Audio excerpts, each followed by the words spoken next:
Good morning, one and all present here. I welcome you all for the DP1 TOK Exhibition presentation. So we have audience from DP1 and our DP faculty members, and of course, virtually the guests and the students who have joined for today's event. I hope this is going to be a good experience of education journey of each student who are showcasing their understanding of critical thinking. So we have the day-long schedule. It starts with the first speaker will start in a couple of minutes, and then it will go on till the last speaker till 2:30. So before we start with the first speaker, we'll have head of school, Mr. Pradeep Sharma's speech, and then to be followed by the first speaker, that is Master Ajay. Thank you. Thank you, everyone.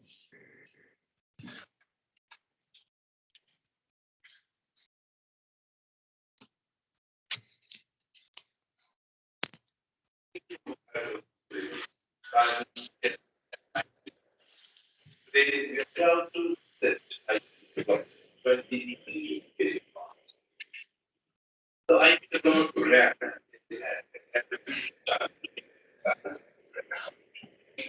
prepare students with has been designed to address the instructions to the IB Diploma is a basic program.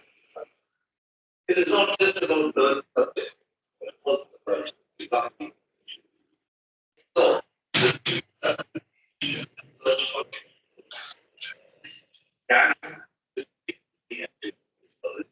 and also gaining knowledge and of course that are really built on aspects that get knowledge.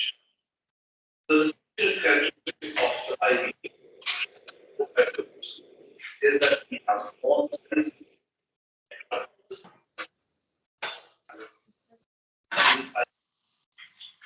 Today's TOK vision of how we at Wockhardt School have continued to learn science even after some time. I would like to congratulate teacher mentors and parents for their consistent support to make it happen. Over to you.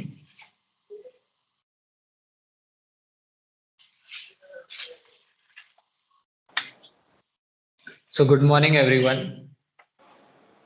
This is my TOK exhibition oral presentation. So the TOK prompt I have selected is, can new knowledge change the established values and beliefs? So in this exhibition, I have explored this prompt by showing the new knowledge and the change in beliefs of people. The first object I have taken is misconception of consumption of hot drinks during COVID-19. So many people started taking this hot drinks for staying safe from COVID. This was a misbelief because as the BBC article says that the hot drinks do not really keep people safe from COVID-19 because the temperatures are not that high, and the virus which gets in the body gets through nose and mouth. So if it gets through the nose, it travels on to lungs, and the hot drinks which are consumed can't affect the virus which gets in the lungs. And also, it's highly unlikely that the temperature rises in the respiratory tract, so it can't kill the virus. So people had this misbelief of hot drinks. After this study, people did not believe in this anymore. From my personal experience, in my family members, they took hot cup of water 2 to 3 times a day. After this study, they no more did this. Uh, they started taking other measures like 3-ply. They started using surgical masks, and N95 mass.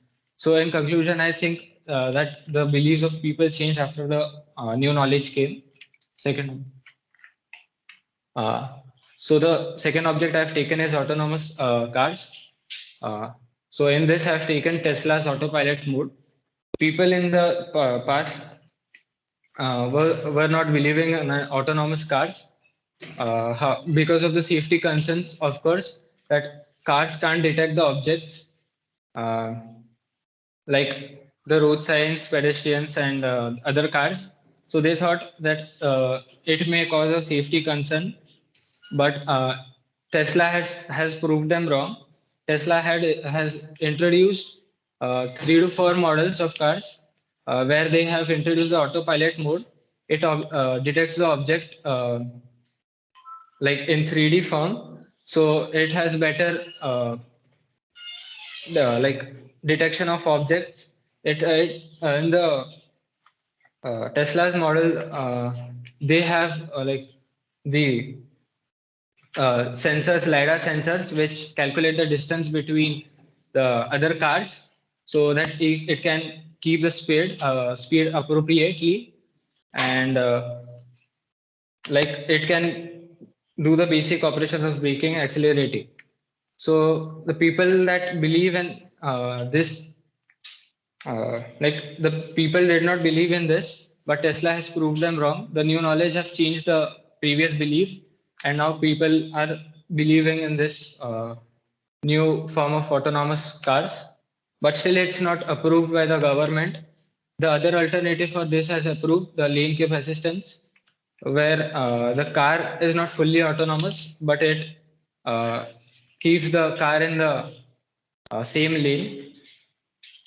So my conclusion is that the new knowledge, Tesla's autopilot, has changed the belief. The third object is smoking cigarettes.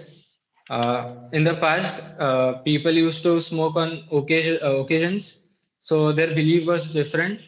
However, they did not know the health problems regarding the smoking. But after the study was done in 1965, in 1965, so in 1965, the study was done. In that, it showed the health risks of smoking, like lung cancer and other diseases related to COVID smoking. So after that health report, people started uh, smoking reduced from like high. So in worldwide, drop in 51.9% to 21.6% in men, and 33.9% to 16.5% in women. This was the reduction in smoking after the new study came in, and people changed the beliefs. Also, the smoking has reduced due to the ban on private areas where the smoking can't be done, and also in cultures like in caste and religions, smoking is also considered as a sin. So like the the new knowledge has changed the previous beliefs, and now the smoking has reduced. So yes, thank you.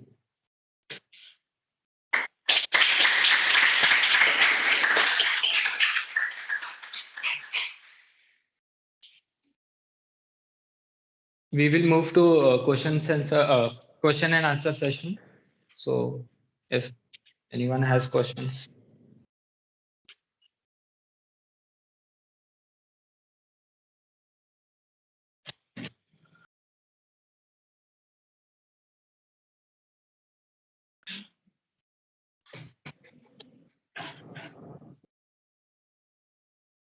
Thank you. I call upon Anushka for the next TOK exhibition presentation.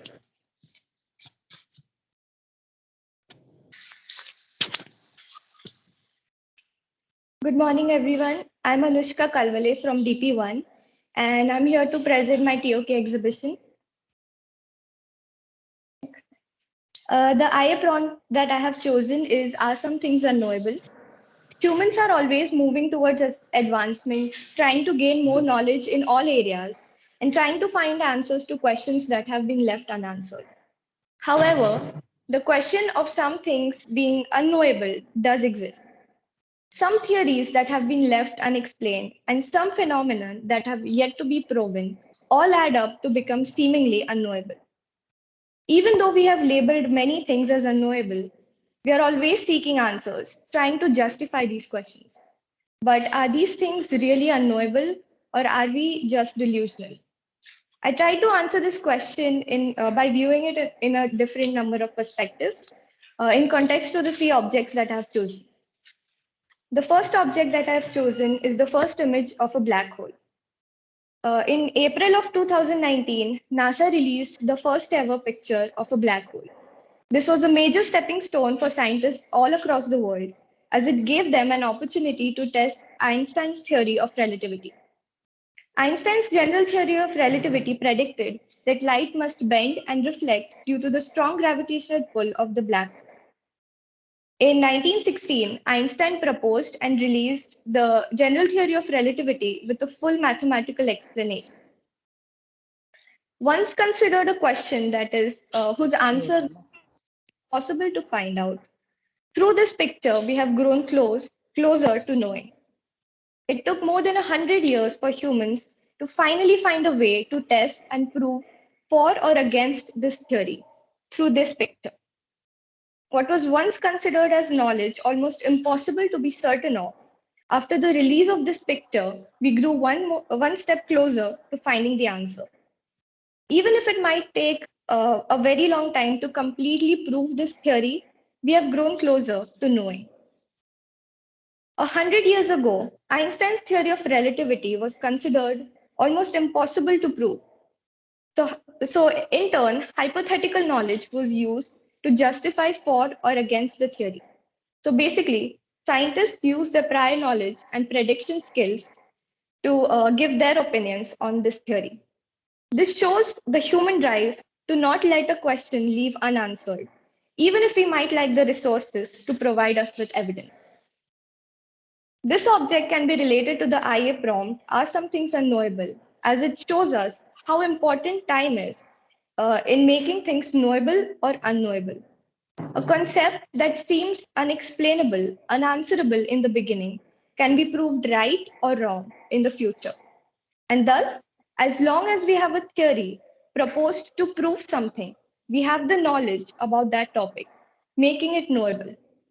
Thus, we can say that many things seem unknowable in the beginning, but over a period of time, after the required study, research, and technological advancements, the same question gets answered. The second object that I've chosen is a history textbook that I used for my studies. The book is called Move to Global War, and it talks about the time before the Second World War and the major events that led to that war. I can connect this textbook or for any other history textbook for that matter to the IA prompt Are Some Things Unknowable, because history textbooks contain historical knowledge, that is, knowledge about the past. Since this book particularly talks about incidences that took place about 50 to 60 years ago, existence of flaws in the factual data is expectable. For example, in this book, I read for a source evaluation activity, I read a memoir about the Sino-Japanese War, which was written by a Japanese writer. Due to the writer's origins, we can find a few instances where the writer's biased nature towards his own country becomes very evident. The writer states, and I quote, "The Japanese army overpowered Pyongyang with so little effort that it was disappointing." There is a clear usage of exaggeration in this particular sentence, and we can also see the impact of the writer's emotions towards his country, making the whole memoir biased. Also, since this memoir is about a memory from the writer's teen years, it makes the factual knowledge unreliable due to the time difference, which causes flaw in the memory. Thus, both the presence of bias and the time difference acts as a hurdle in making this historic knowledge knowable. In the same way, there are many such historical records which have been impacted by bias and therefore modified.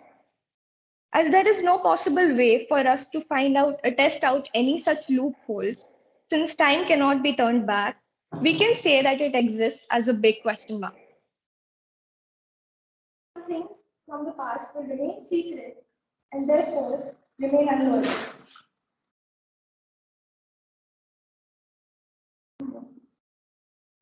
The third object that I've chosen is the Grishneswar. The Grishneswar temple is a famous temple in my city, which I've been visiting since I was a child. More than any other temple that I've ever visited, this one is vivid in my memory, and it acts as a symbol of God's presence for me and thousands of many people, which is contradictory in my case since I'm not a very religious person. The concept of God varies from person to person. Everyone has their own beliefs and follow their own cultures. Even the question of God's existence is up to the person in question. Some people may highly believe in God, whereas some might not. However, we cannot label either of the two groups as right or wrong, as it is their personal belief. This image is clearly in favor of the existence of God, as it stands as a symbol of God's presence. Like mentioned earlier, this belief cannot be stated as right or wrong. However, the question of God's existence can be considered as unknowable knowledge. Belief is knowledge, and since this keeps changing from person to person, justifying it is very tough. Existence of God is a belief. However, this does not allow us to deny the existence of God, since it is connected to the belief of millions. Moving on from the question of existence of God himself, but many other details connected to God act as a big question mark too. The images of God, the forms, the way of preaching, the teachings of God are so vast and vary highly from culture to culture. Thus, if a God does exist, we don't really know what form God exists in. We don't truly know what God is. Many people might personify God, whereas some might define God as an energy. Whatever the belief, truth will remain hidden in the shadows of one's ideologies. Thus, we can say that knowing the truth behind the existence of God is almost impossible and is left to the individual to what they truly agree with. In conclusion, in my opinion, time and personal beliefs play a very important role in making things knowable and unknowable.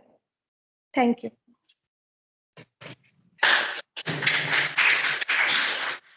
Are there any questions?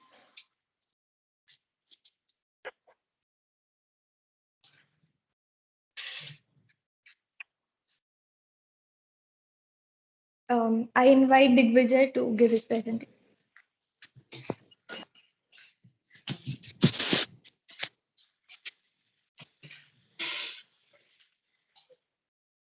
Good morning, everyone. I am Digvijay Pawar from DP1.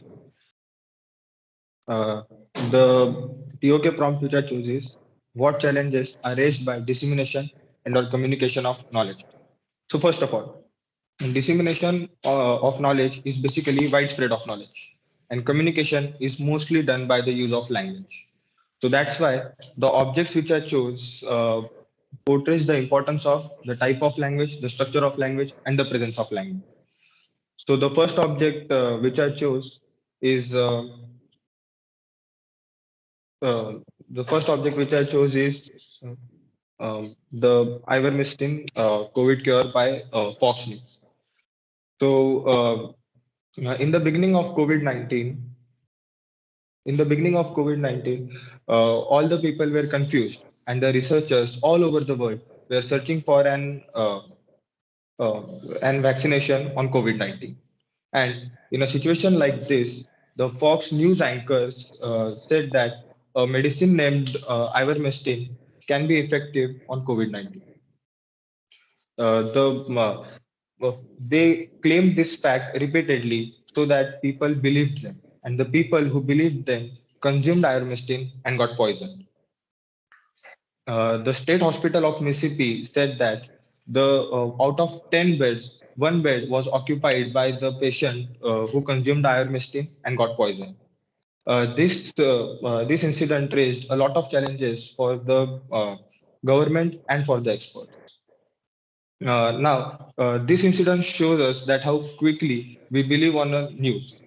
In conclusion, I can say that the type of language used by Fox News made people believe in them, and this shows that the type of language plays a very important role in the dissemination and communication of knowledge. So the second object is the alien invasion radio broadcast, October 30, 1938. So, as you all know, radio plays a very important role in spreading knowledge all over the world. Actor Orson Welles created a show named Mercury on the Air, which was aired on the radio by CBS.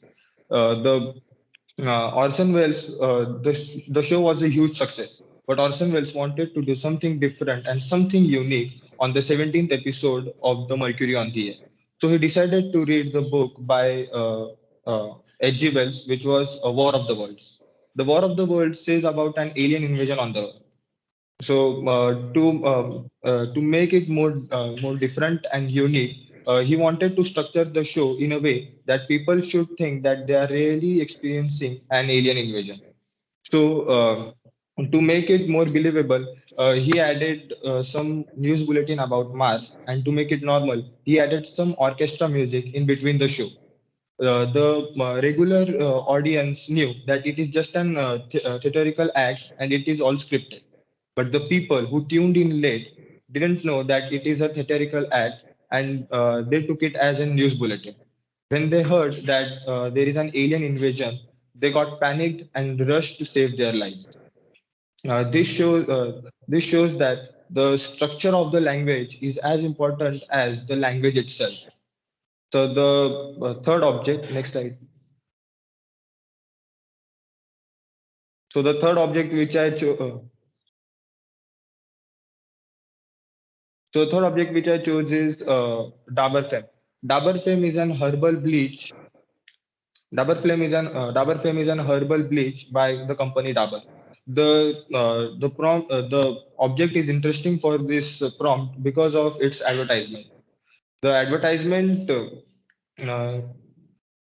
the advertisement shows the LGBT, LGBT about the LGBT community. The advertisement was more of visuals and less, and there was less use of language.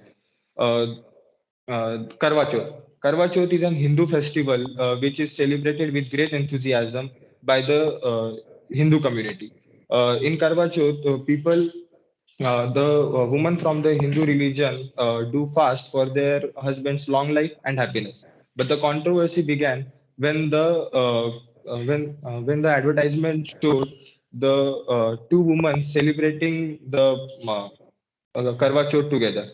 The people from most of the Hindu community raised questions for Dabar that why only Hindu religion and Hindu traditions are used to convey the messages, and why not Christmas and Eid? So on the other hand, some people thought that it is a great idea to make India familiar with the LGBTQ community through advertising. But on the other hand, some people thought that making India familiar with the LGBT community through ads is a great idea. But to convey a message through using an traditional festival, which can hurt the religious sentiments of someone, is not a good idea. So, in conclusion, the absence of language, because of the absence of language, the problems were raised. So, in the end of my presentation, I would only say that the structure of language, the type of language, and the presence of language plays a huge role in the dissemination of knowledge. Thank you. Now, any questions?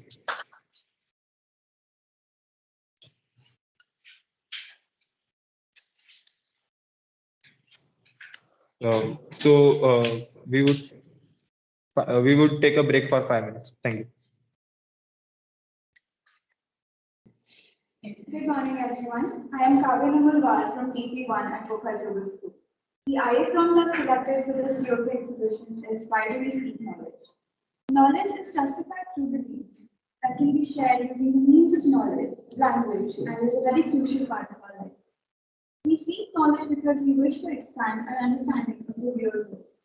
However, this understanding might not be the only reason why one seeks knowledge, leading us to question why do we seek knowledge? My first object is a novel titled Woman at Point Zero. It was written by an Egyptian author, Naval and published in Arabic in 1975 and published in English in 1983. The book deals with themes of pervasive sexism and oppression, prostitution and transactional relationships, fear and survival, and religious hypocrisy. The protagonist Firdaus has completed his secondary school education and expresses her pride towards a secondary school certificate throughout the novel and wishes to pursue further studies as a woman in a male-dominated society. The book takes a feminist approach by criticizing the male-dominated society through the expression of Firdaus's suffering. Firdaus's wish to seek knowledge is prominent and proves of determination, while his second rank in school and seventh rank in the country due to cognitive ability.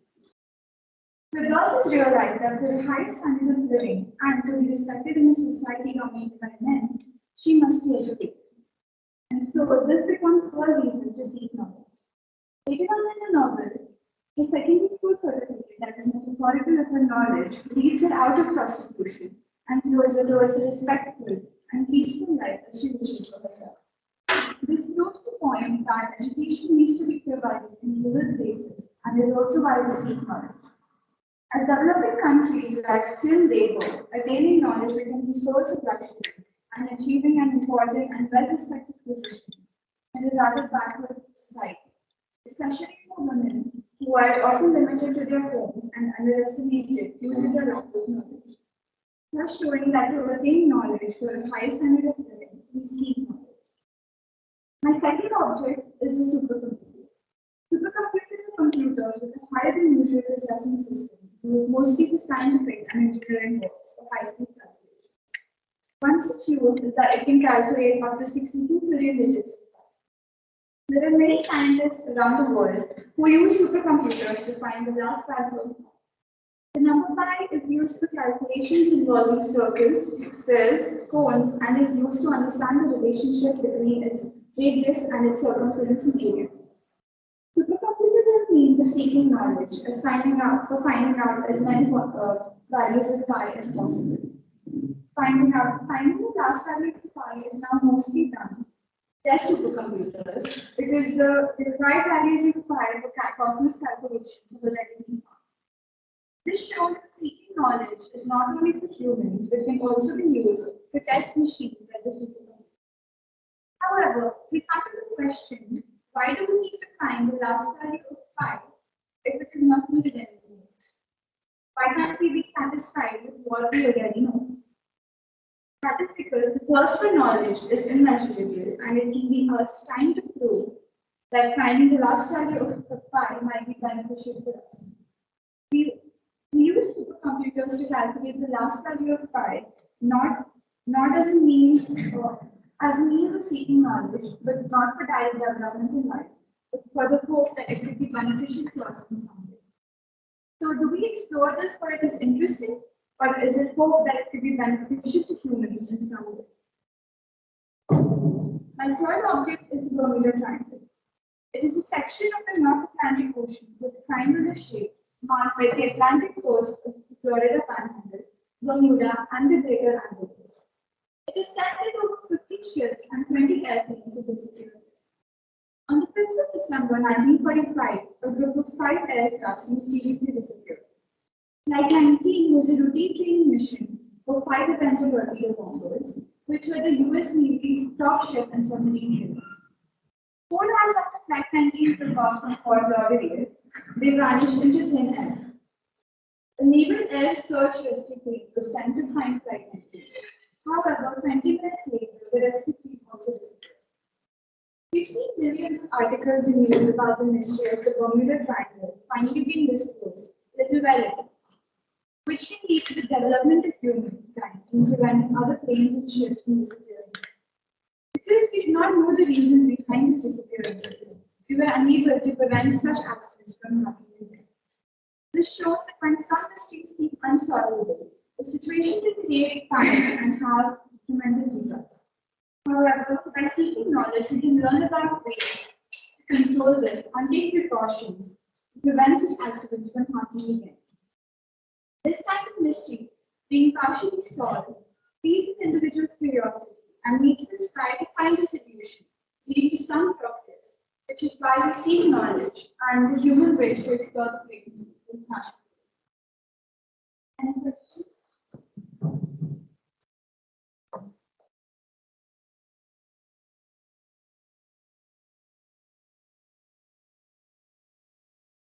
That's all for my presentation, attempting to answer the prompt, why do we seek knowledge? Thank you so much for your time and attention. Next, I'd like to call upon Kishan for his theory. Good morning, everyone. I am Kishan Saraf from DP1. The diagram that I have selected is how can we distinguish between knowledge, belief, and opinion. The first object that I have chosen is my graphic display calculator of the model number Casio FX CG50. GDCs was first developed in 1985, and since then, students have been allowed to use them in solving complex calculations. GDCs can be recognized as an academic tool in various curriculums like IB, GCSE, and examinations like the APs and SAT. GDCs therefore are an example of integrating technology in mathematics to produce mathematical knowledge. GDCs help us in the production and verification of mathematical knowledge, which is recognized as one of the most accurate forms of knowledge, as it is mostly independent from personal biases of those implementing mathematics. The accuracy can be shown by comparing the results of GDC with the results that are gained from others. But there are a few questions for which the GDC does not provide accurate or direct. One of such questions is the inverse of a matrix containing variables. The answer to this question is shown numerically without assigning any values. Hence, I can say that it is just our belief that GDCs always give accurate answers, overlooking the rare occasions where we get inaccurate answers. The reason for choosing this object is that it helps us in producing and verifying mathematical knowledge, which is based on concrete proofs and deductive reasoning, making it the least vulnerable to personal beliefs and opinions,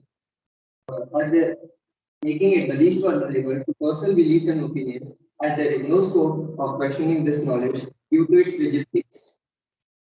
Knowledge can be explained as a framework that can be modeled and implemented in the real world, while beliefs are a factor in the formation of personal bias, and opinions are what evokes bias within us. Therefore, we can say that there exists some knowledge that is to a greater extent independent of personal belief and varied opinions. Hence, although not completely, knowledge can be distinguished from beliefs and opinions through its approach of viewing bias as a hindrance, and its aim is to be independent from any external forces.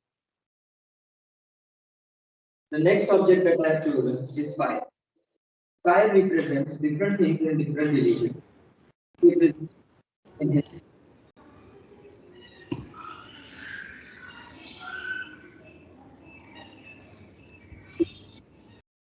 or evil in Christianity.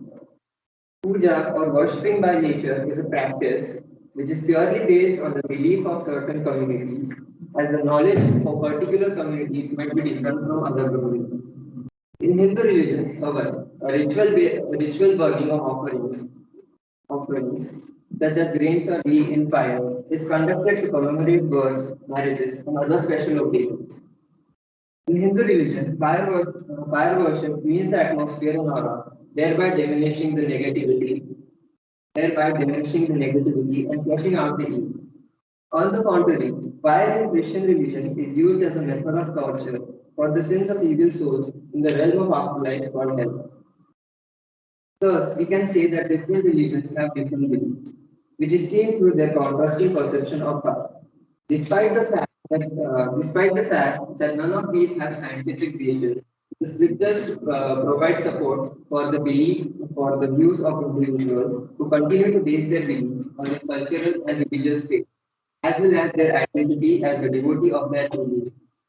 This demonstrates that beliefs can be explained as a person's values, thoughts, and understanding of life, death, and the universe based on the cultural and religious faith, which may or may not be supported by logical reasoning and scientific evidence, but are recorded in historical scriptures and are guided by their faith. I chose this object because fire is the quintessential or the typical example of contrasting belief. While knowledge is based on evidence and opinions are viewed as the perception of knowledge, religious beliefs rely on historical scripture as well as the values taught to it. Therefore, religious knowledge of a community may not be believable for other communities. Although there are evidences and different explanations regarding these, we are not sure of the truth. Therefore, we cannot completely distinguish between knowledge and belief due to the presence of historical evidence on the faith of the third object that I have chosen is a uh, it uses to put out the poll to choose the best footballer of the 21st century.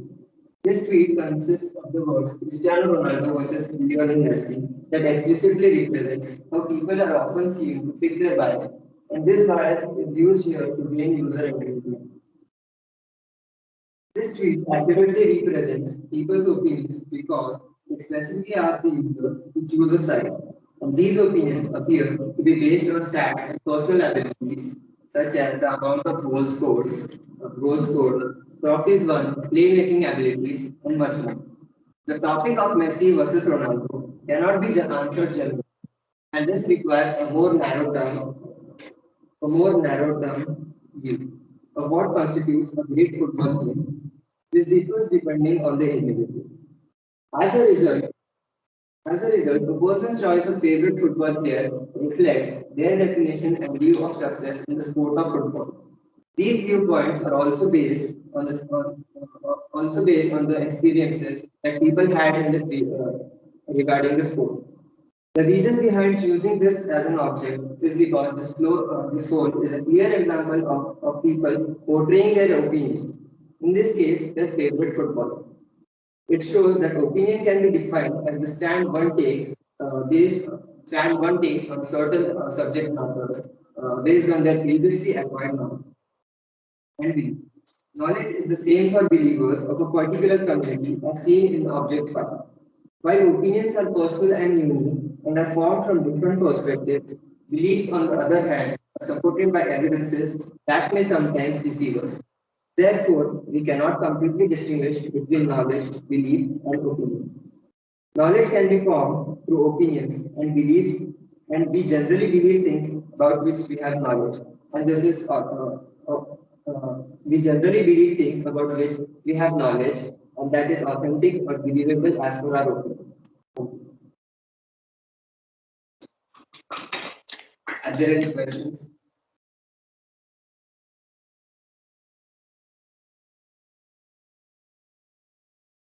I would like to call upon. Good morning, everyone. I'm Mubashira Yaham from DP1. I will be presenting on TOK Exhibition today. The hour prompt which I have chosen is Can new knowledge change and establish values or rules? Which covers values, which covers values and rules, when contested by new ones based on newly acquired knowledge. Understood as justified and provable. people tend to recognize their knowledge as the only correct image of reality surrounding them as unchangeable. Considering some of different perspectives might be challenging sometimes. We are using some pair of eyes our entire life and only truly related to what we see, what we thought, what we experience. Uh, let, let us explore the question through the three objects that I have chosen for my exhibition.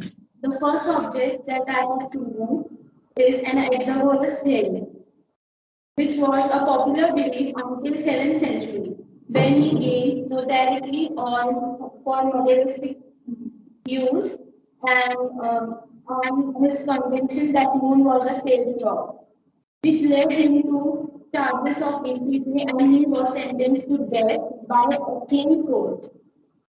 He was the first one to explain that moon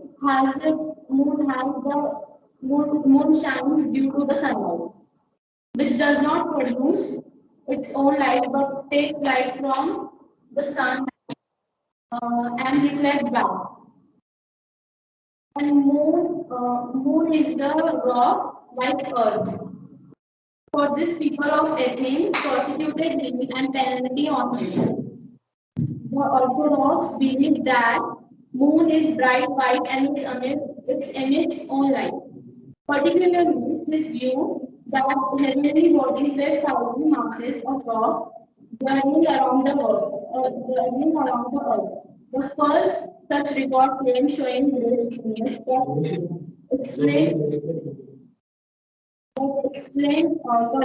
correctly the reason for the solar sphere of the sun and the moon. He considered to be both geographical and physical successor. The second object that I have chose is the court of Malaya Yousafzai.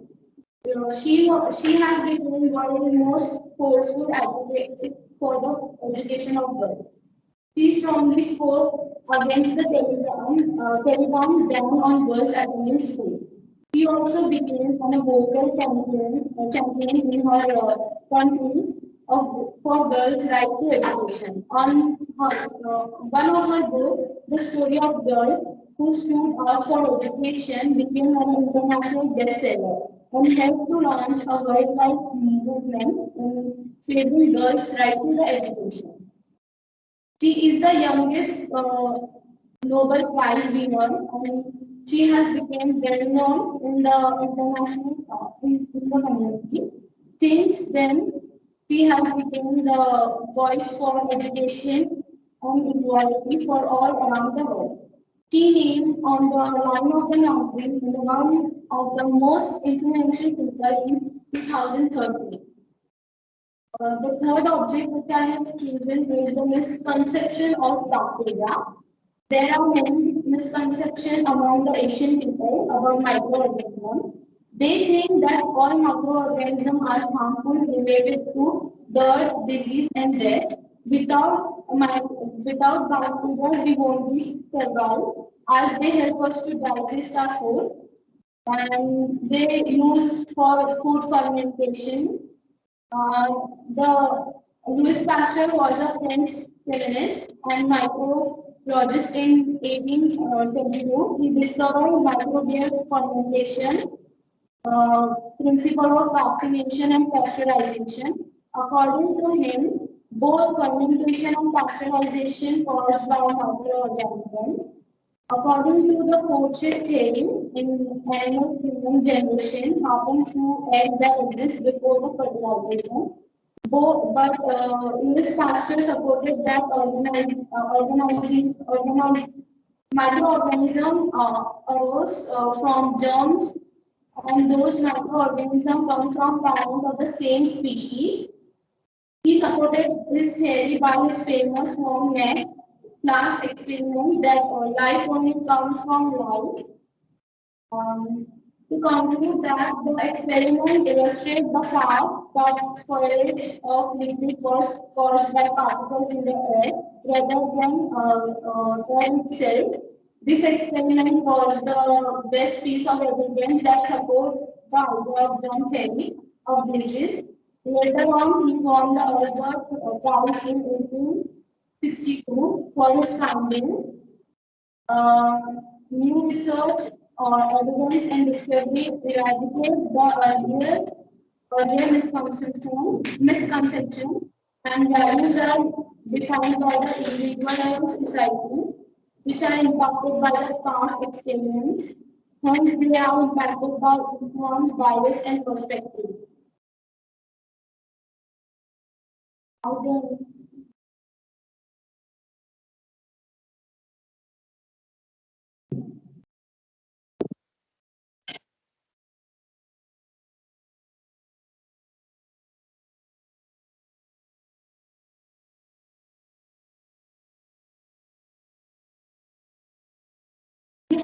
Good morning, everyone. I'm Ecg from TP1, and I'll be presenting my TOK exhibition today.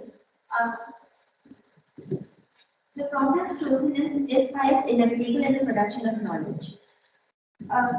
Bias refers to the prejudice against a theory, person, an opinion, or an idea.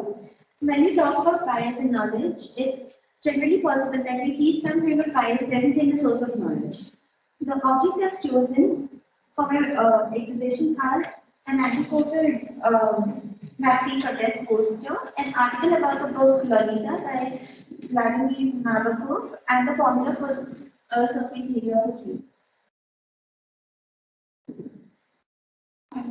So the first object is an anti-COVID anti-vaccine poster, which reads, "Our freedom, our choice, and device deserves a choice." We saw after the advent of the vaccine, a lot of people opposed the vaccine when government had started making it mandatory for us to take the vaccine. A vast majority of people believe that this decision of the government was unsafe, that the vaccine hadn't been tested in private. They believe that taking the vaccine was very experimental and could end up having worse side effects on their health. Some also believed it to be ineffective and it did not completely eradicate the possibility of getting infected by COVID.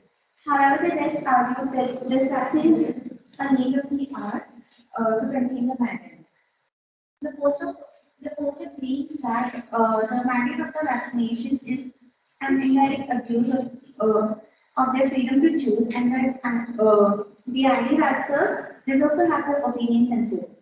This claim can be seen as biased because, like some reviewed the mandatory vaccinations, others believe that it was vital in containing further spread of the pandemic. Therefore, the belief in mandatory vaccines as an intrusion of freedom and right to choose can be considered as a bias, which therefore shows that bias is inevitable in the production of knowledge. Moving on to the second object, I have chosen an article written by an English teacher and Gregorian about the book Lolita. Lolita, written by Nabokov in 1955, is often argued upon the basis of its morality. The story may depicts a grown man, humbled and his infatuation with his 12-year-old stepdaughter, Dolores, also known as Lolita. The novel clearly follows the themes of pedophilia and shows a toxic and manipulative relationship between the two. The novel explores several dark themes throughout, on a lot of criticism about ethics and led to the rise of a long-standing debate that whether the novel should be appreciated as a work of literature or should be boycotted due to the questionable morals. In the article, Anna says that she has been teaching Lolita in an undergraduate class since 2008, and on the post professor, she has often been questioned about this decision of hers. I defend this by saying that even if the novel is dealing with problematic, it still holds a great linguistic value. And when studying an author like Nabokov, it is impossible to leave out Lolita, which is one of his most famous and acknowledged works of literature. Further, she also says that it isn't necessary to personally identify with any characters. It can be read just as a work of literature. While also mentions that paper sex is historically constructed, and as we move ahead and have open discussions about sex in today's society, it is still a taboo to talk about a relationship between an adult a minor, which she was accountable for the taboo around the settlement novel. In the article, why thinks that it is completely appropriate to study Navajo's Lalita and disregard all questions concerning her decision to teach Lalita. Since many people consider this a disturbing work, why still stand by her decision? This article can be considered as a biased source of knowledge, since why differs from the opinions in Lalita should be neglected due to its apparent flaw. She also believes that this knowledge is crucial and required when we study an esteemed author. Thus, we can see that bias is inevitable in the production of knowledge.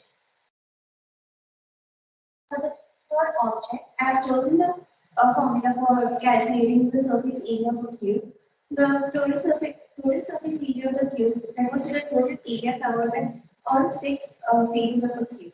As we know, the cube is a three-dimensional geometrical figure which has 6 squares, 12 edges, 8 vertices. If I were to treat any of these factors, say instead of square faces, we consider a rectangle, it would be a cuboid and not a cube. In mathematics, we derive the surface area of a cube using the formula which is 6a square, where a represents the area of all sides. This is a mathematically derived formula which remains the same everywhere. Then this knowledge cannot be changed in accordance to one's preferences or dislikes. Since the solid figure of a cube remains bound by its definition, any contradiction to this definition will result in changing of the formula itself. In addition to this, there is no alternative formula to derive the surface area of a cube. This formula cannot be cancelled. Therefore, we can see that bias is inevitable in this formula as no personal judgments or biases affect the formula. In conclusion, we can see that in some areas of knowledge, bias often stands out and is evident, whereas in other areas of knowledge, it seems to be negligible or almost absent. However, we can see that bias isn't completely evident in production. Thank you. Are there any questions?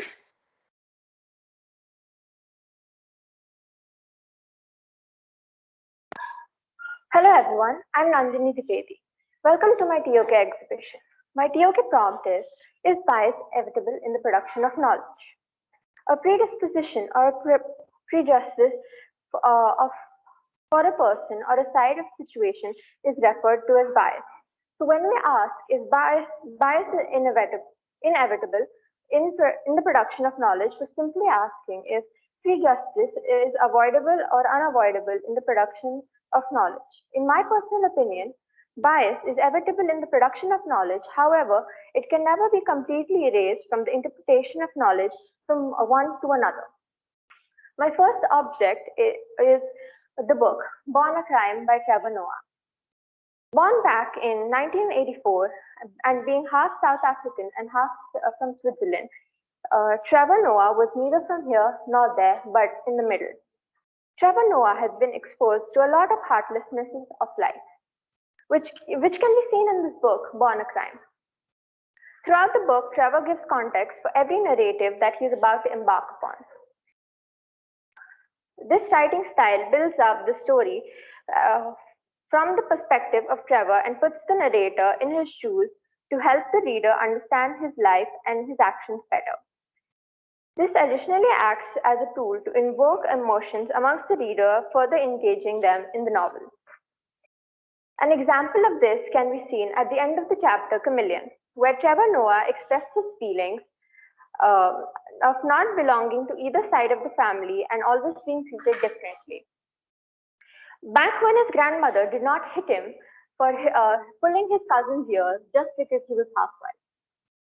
I quote, color like white and black and brown were like types of chocolate, not having to do anything with race, unquote. Noah in this part of the book is just trying to put forth his opinion of how we should also look at people's color just as color and not as races. And he also wants to diminish the bias in the minds of his readers by showing his perspective of non-bias. and what people should be rewarded or punished according to the actions and not what their skin color is. My second object is artificial intelligence. Various research reveals that AI bias is in disparity in machine learning algorithm output caused by biased assumptions made by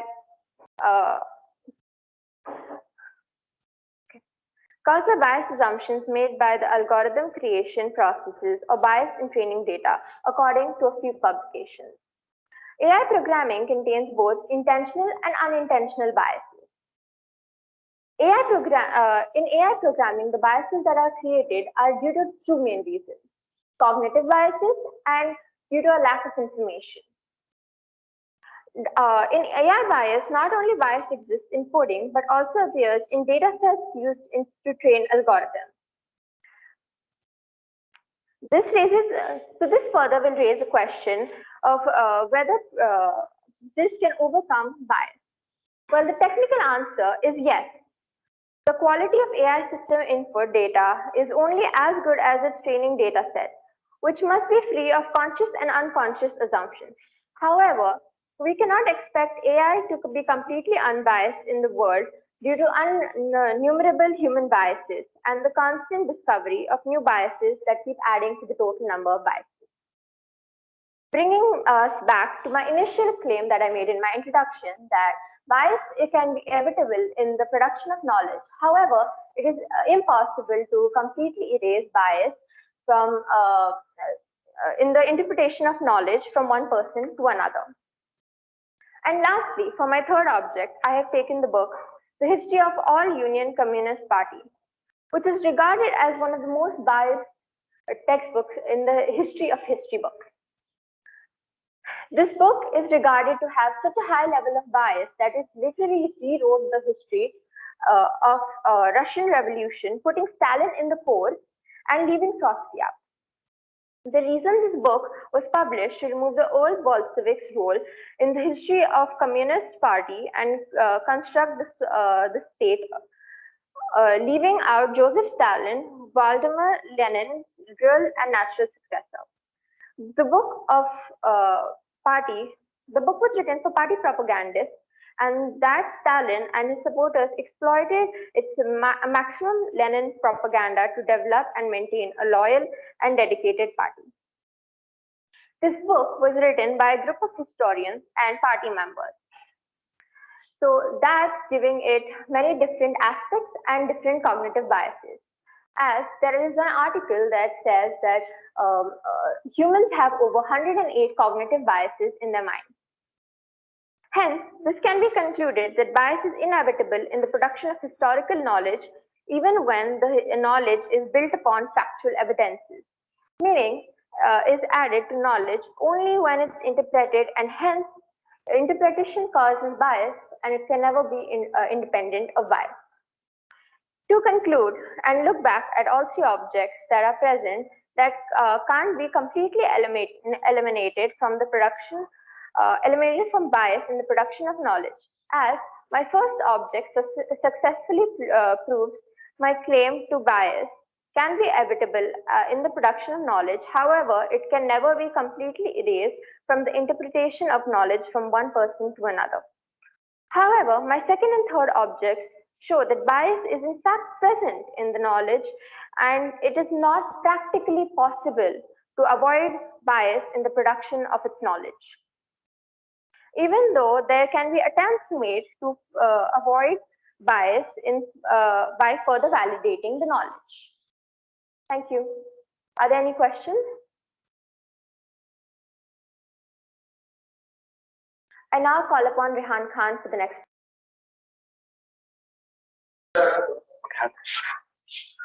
Thank you, Nandini. Good morning, respected audience. My name is Rehan Khan from Wockhardt Global School on DP1. And the presentation for my IA prompt, the IA prompt for my presentation is how is current knowledge shaped from its historical development. So my first object is the wheel. More detailedly, the first wheel. In the beginning, where the community of knowers was founded, A wheel is a round item that revolves on the axis and is attached to underside of a vehicle to allow it to move freely on the ground. The wheel is something that a lot of people wouldn't necessarily qualify as technology. However, it is a perpetuator of knowledge. Through archaeological studies, it has been known that early people learned via observation that heavy, round objects could be carried more simply rather than rolling them in a bulky or irregular ones during the Paleolithic era, which was 750,000 years ago. The oldest wheel discovered in archaeological investigations is believed to be around 5,500 years old and was discovered in what was known as Mesopotamia, and today it is known as Syria. It was obviously not intended for use as a mode of transportation, but rather as a potter's wheel in order to make pots.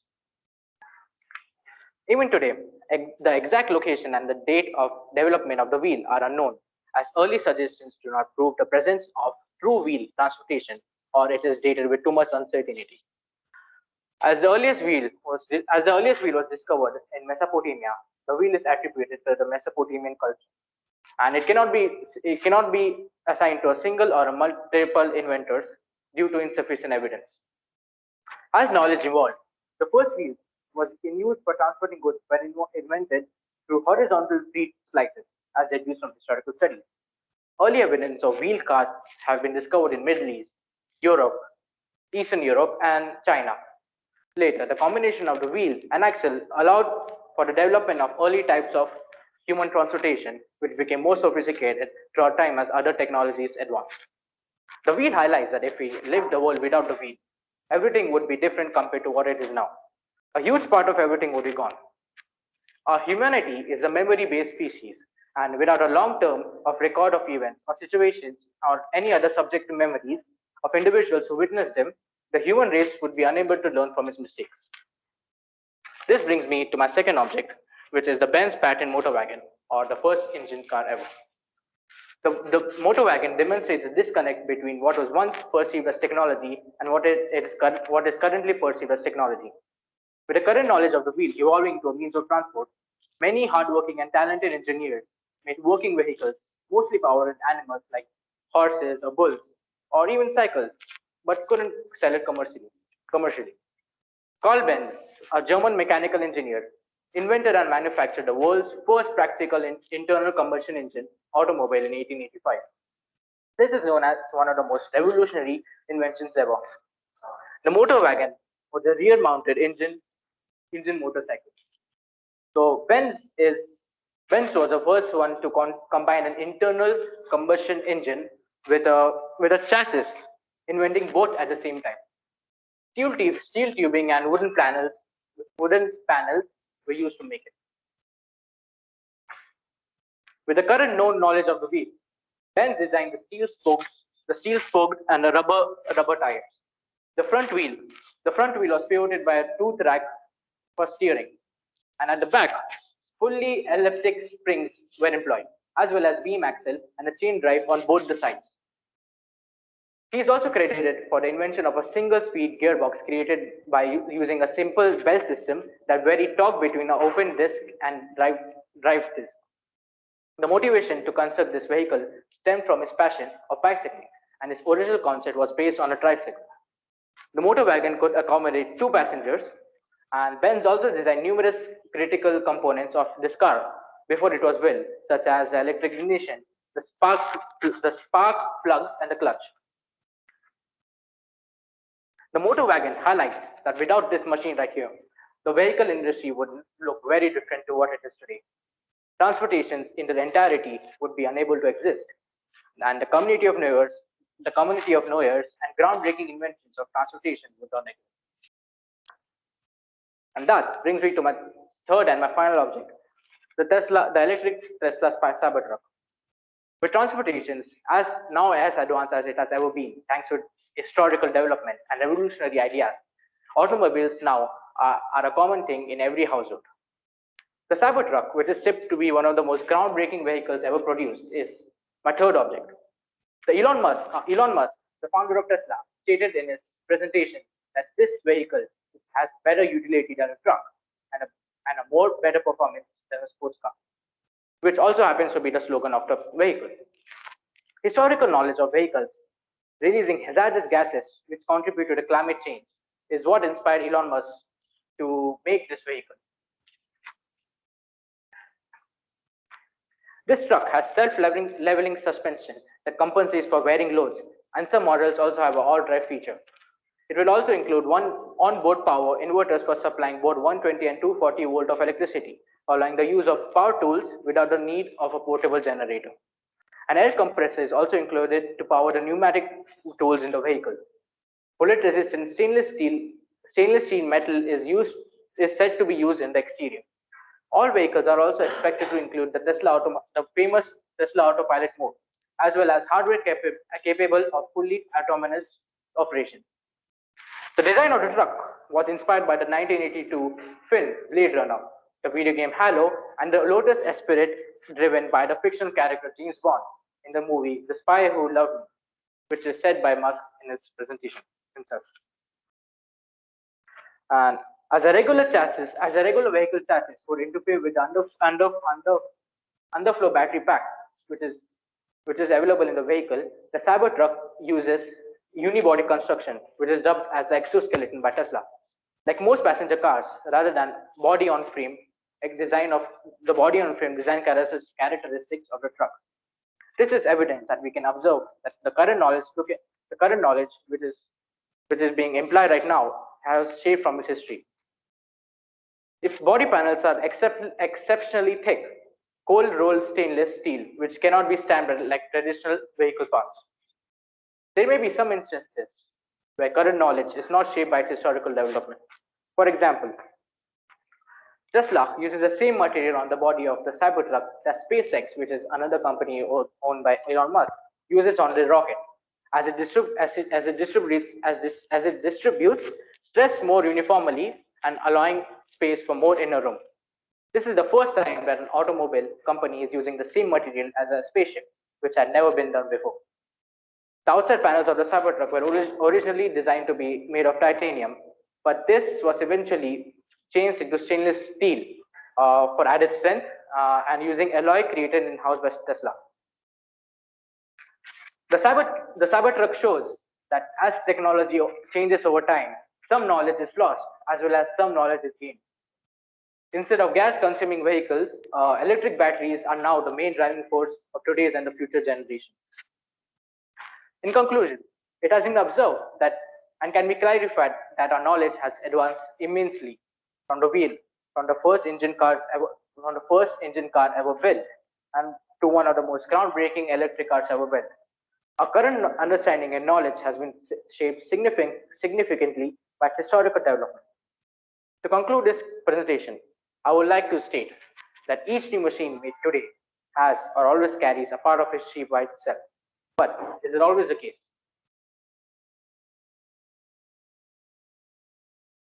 Any questions?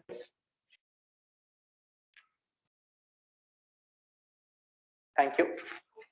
And I would like to call the next Rehan Moti.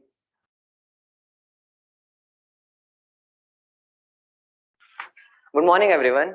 My name is Rehan Moti, and my TOK prompt is, how can we know that the current knowledge is an improvement upon the past? When we talk about an improvement, we are saying that the object we are talking about is better or in a better condition than it was before. So, my first object is the Transamerican Pyramid. It is a 48-story building constructed in 1972, San Francisco. It is a relevant object as when a 7.1 earthquake struck the building, was shaking for a minute, and the later information showed that the top of the building moved from 1 foot from side to side. We as a human have grown, and now we have an information that we can build larger structures that can house many people.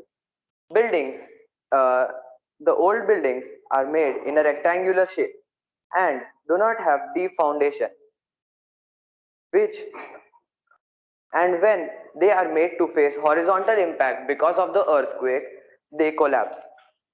So the Transamerican Pyramid, as the name suggests, has the design of a pyramid. The pyramid gives it stability and the limits the design. This foundation goes 15 meters deep and will move with the earthquake. The engineers used unique truss design, uh, which helps the building to resist the earthquake more. We can argue that this information is an improvement as we humans produce shelter, and then with the help of newer information, we made earthquake-proof buildings, which helps in saving lives. My second object is Tesla Model S. It is an electric vehicle which can travel 400 miles on a single charge.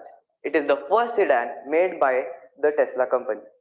It is one of the greatest EV available, as it is one of the 10 best. It is in the one of the 10 best electric vehicles. The main difference between EV and the older vehicles is that EV is operated by motor and the older vehicles operate on spark ignite internal combustion engines.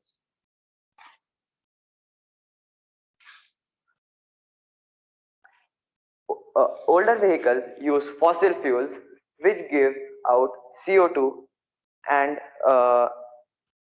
which is not at all good for the environment. As fossil fuels are non-renewable, this can lead to exhaustion of these fossil fuels. Electric vehicles uses solar energy or electricity as a fuel, which is also cheaper as compared to the other vehicles. Electric vehicles cost around half of that of the other vehicles. It is around $1.16 for 1 e-gallon, and whereas the regular gallon average margin is $2.85. EV are even faster as compared to the other cars. Model S can reach 0 to 60 miles per hour in 1.99 seconds, whereas the fastest non-electric car can do so in 2.5 seconds. Tesla claims that new Model S is world's most aerodynamic production car with a drag of only 0.208. The only bad thing about the electric vehicle is that it cannot be afforded by everyone. We can say that electric vehicle is better than the past, as electric vehicles have some flaws, as older vehicles had some flaws which could cause problems in the future. But with the newer knowledge, we are solving these problems. My third object is McCain fries. It is the best-selling product in the worldwide, and it is a frozen food producer. Previously prepared food took a long time to make, but as we are the people of today's generation, we do not like to waste time, and we don't even want to use time to eat food.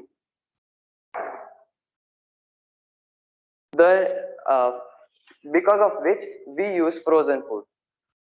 It is easier to make, cheaper, as it takes only $1 to get a frozen food, whereas homemade food takes around $4 on an average.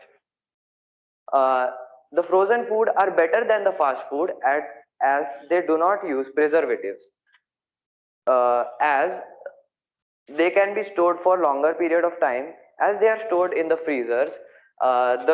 Because of the cold, the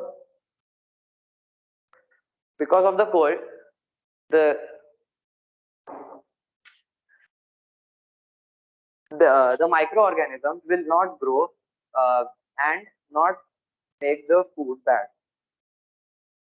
The newer frozen food can be even baked rather than frying, which is a healthier answer for. The old food is a lot healthier as it gives protein, carbohydrates, etc. Whereas the frozen food has fats, unwanted oil, and salts which are not healthy. There is still some scope for improvement, but the improvement has already been made on previous types of frozen foods, as they are a bit more healthy as compared to the old foods, and there is still some scope of improvement, and improvement will be brought in the food when the food is simple to create, tasty, and also healthy. Any questions?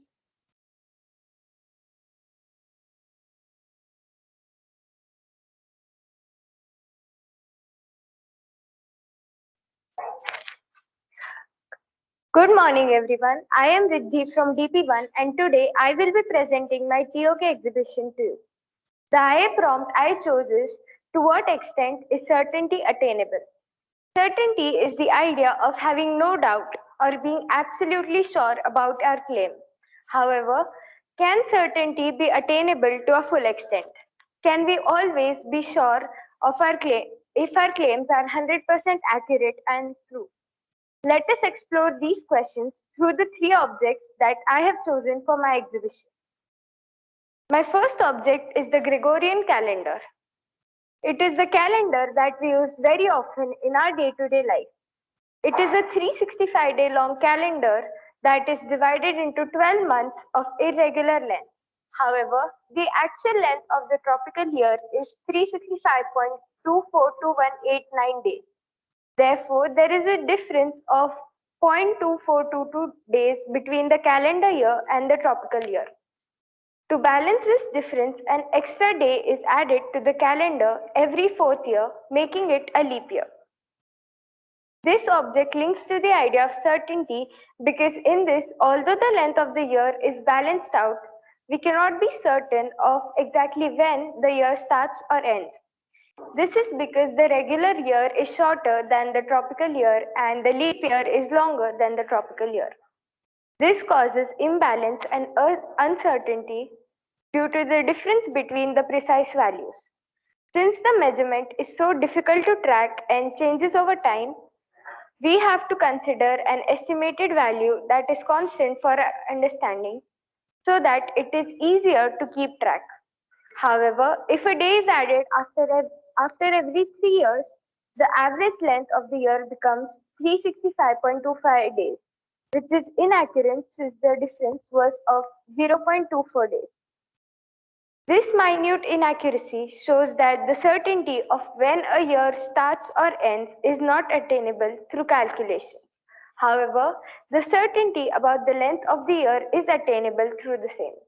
Therefore, we can conclude that certainty through calculations is attainable only to a considerable extent. My second object is the dress. It is a layered lace dress and jacket that had caused distress all over the internet. I have selected this object for my TOK exhibition because it is not just a regular dress but an optical illusion. This optical illusion had first been posted by a woman named Caitlin McNeil on Tumblr in 2015. This divided people all over the internet into two groups based on what color they could see the dress in. A fraction could see the dress as gold and white, while the others saw it as black and blue. Since it is an optical illusion, we cannot be certain of what the actual color of the dress was. However, we can be sure that it is surely one of the combinations I mentioned earlier. This object relates to the idea of certainty because in this, we cannot be sure if the color we are seeing is true. We all have a limited ability to perceive things. The brain looks at the color of the object and the color of the light to determine the color that is presented to us. In the image, the dress's surroundings trick us into incorrectly interpreting the color by either relegating the white so one sees blue and black, or by relegating the blue so one sees white and gold. Whichever color doesn't stand out in the light surrounding us is relegated, resulting in one seeing either of the combinations, which causes uncertainty. Edgar Allan Poe quoted, believe none of what you hear and believe half of what you see. In this illusion, we can only be certain that the color of the combination is either gold and white or blue and black, but we cannot be certain of which one we can see. Due to this limitation of our senses, certainty can be attained, but only to some extent and not fully. My third object is the image of Park Strait released by NASA. Park Strait is also known as Ram Setu, which is a chain of natural limestone shoals connecting India from Sri Lanka. I first heard about it in a Hindu epic Ramayana, which stated that the bridge was built by Lord Ram's Vanar Sena using floating stones with Ram's name written on each stone, which prevented them from sinking. When I first heard about it, I was amazed by it. However, I wasn't certain if it was really the truth. Currently, there is a lot of research going on trying to determine whether the structure is naturally formed or man-made as mentioned in the Ramayana. This object relates to the idea of certainty since Ram Setu is the only archaeological and historical evidence of Ramayana. When NASA officially released a picture of the bridge on July 27, 2018, many followers of Lord Ram claimed with certainty that Ramayana was not fictional since they had the evidence of the bridge to support their claim. However, scientifically, it has still not been proven if the bridge is naturally formed or man-made, or if it even dates back to the period when Ramayana was written, which is 7,000 years ago. There are other ancient records like Islamic texts in which the same bridge is mentioned with other names like Adam's Bridge. These records, including Ramayana, show that the bridge was walkable until the 15th century. Even today, many ships going from India to Sri Lanka have to take a different route since ships cannot sail over the area around the Ram Setu because the sea level around it is only 3 to 30 feet. These evidences show that the bridge has been around for many years and it may have even existed during the time Ramayana was written. The epic also mentioned the use of floating stones which can till date be found in Rameswaram, a coast in southern India. These evidences do support the existence of the bridge during the time Ramayana was written, but still we cannot be certain if Ramayana was fictional or not. It could also have happened that these conditions already existed and the writer wrote the epic around them. However, if we look at it from a mythological perspective, the followers of Lord Ram can claim with certainty that Ramayana did take place due to their beliefs. But mythology literally means a collection of myths belonging to a particular religion.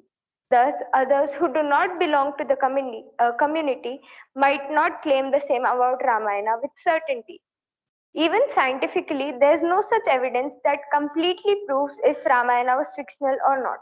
The only groundbreaking evidence to prove so would be if the bridge dates back to exactly the time when Ramayana was written, or when we are certain if the bridge is man-made or naturally formed. Thus, mythologically, certainty about the existence of the characters and epic is attainable due to beliefs, but scientifically, certainty about the past can only be attainable when supporting evidence is found. To conclude, in all three objects, certainty to a full extent is not attainable through calculation, senses, or even time. However, in many other objects, certainty through the same can still be attainable. For example, certainty through calculation can be attained when the measurement is constant and easy. For example, determining the length of the year is not measurable, but determining the total number of books kept on a table is. Similarly, through our senses, certainty about seeing the color of the dress, which is an illusion, might not be attainable. However, certainty whether the color of the dress is one of the two combinations is. Certainty about the past without evidence is not attainable, but certainty is attainable when we have enough evidence to justify our claims. There are several other ways as well through which we can attain certainty other than measurement, calculations, and senses. But to be completely certain, we do need evidence to support our claim. However, we can not always find the required evidence to support our claim due to limited knowledge and human limitation. Therefore, certainty cannot be attained to a full extent, but only to a considerable level. Thank you. Are there any questions?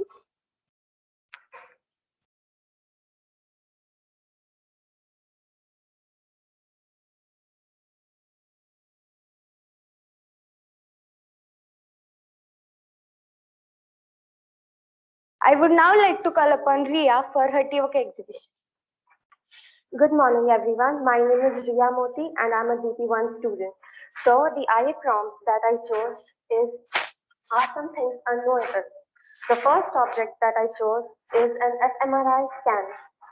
It is used to evaluate the effects of heart stroke and many other diseases and to detect neurological disorders and mental illnesses like Alzheimer's disease, schizophrenia, and bipolar.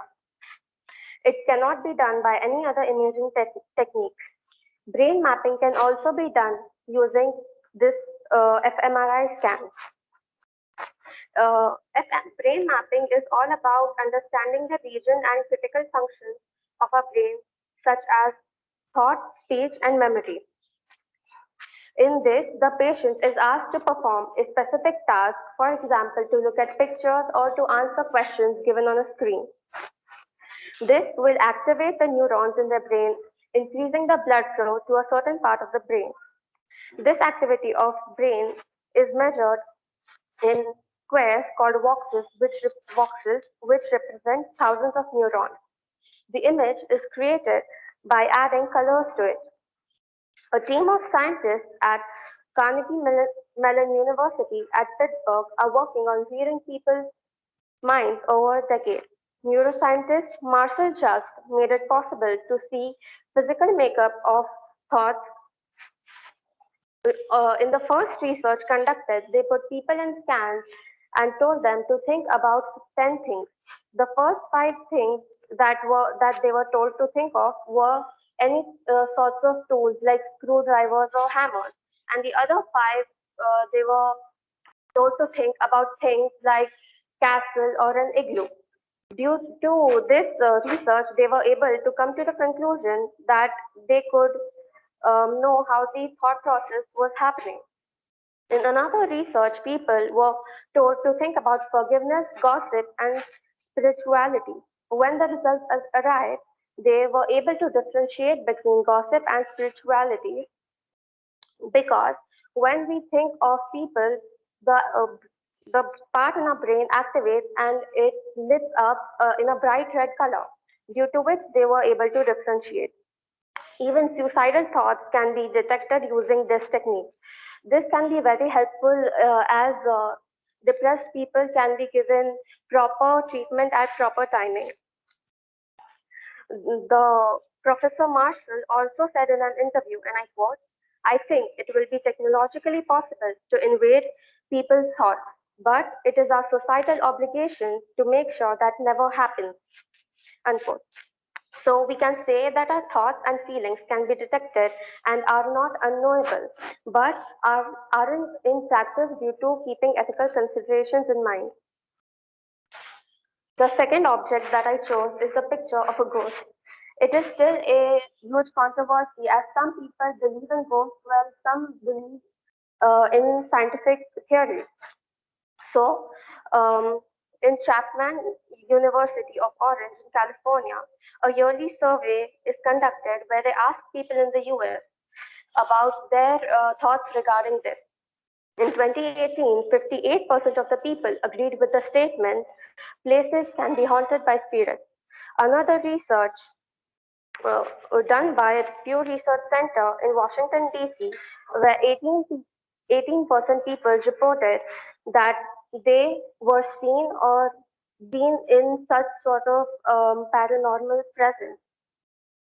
Joe Nickel, a senior research fellow for the Committee for Skeptical Inquiry, says that ghosts are results of pranks, environmental phenomena, sleep paralysis accompanied by hypnagogic, that is visual or auditory hallucinations, and hypnopompic hallucinations. He continues that hallucinations can be a result of psychotic state, drug use, sleep deprivation. Many studies also show that people who are tired or indulge in meaningless tasks are more susceptible to these experiences.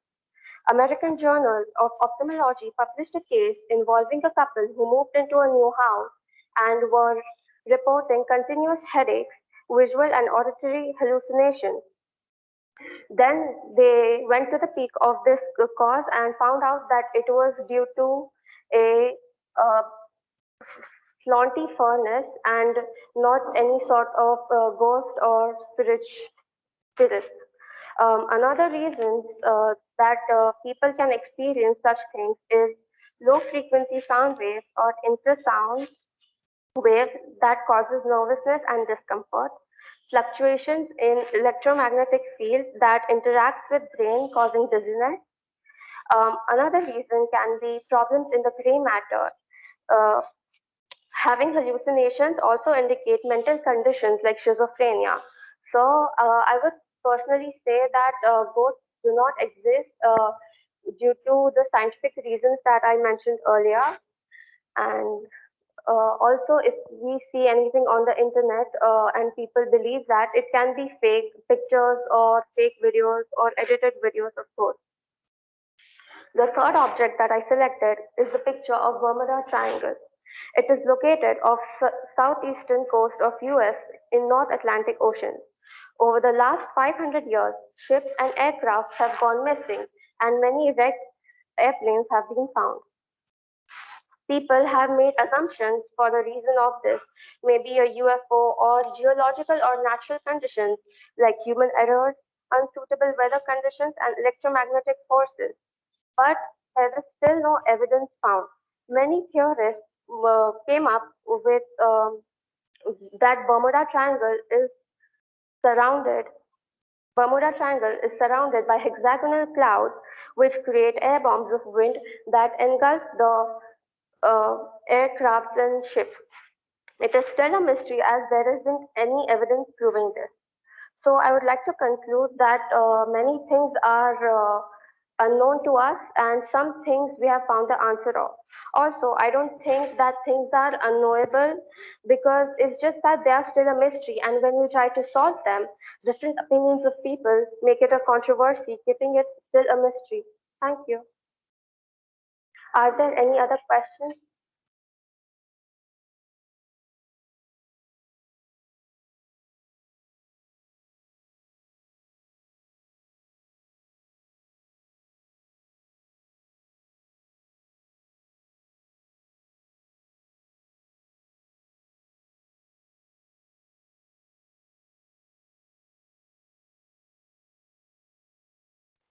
Now we will be having a 1 hour break and we'll meet after an hour. To multiple religion and a diverse culture fabric supports many layers of understanding about faith, religion, rituals, and beliefs. I chose this movie as a third object because personally the movie changed my values and beliefs. The movie is a true eye-opener to us how blindly we follow without ever questioning. The new knowledge in the form of this movie, we begin to seep in the ultimate truth and how absurd the global culture has become. The movie questions and changes our values and beliefs. Thank you. And I now call upon Siddesh Mutha.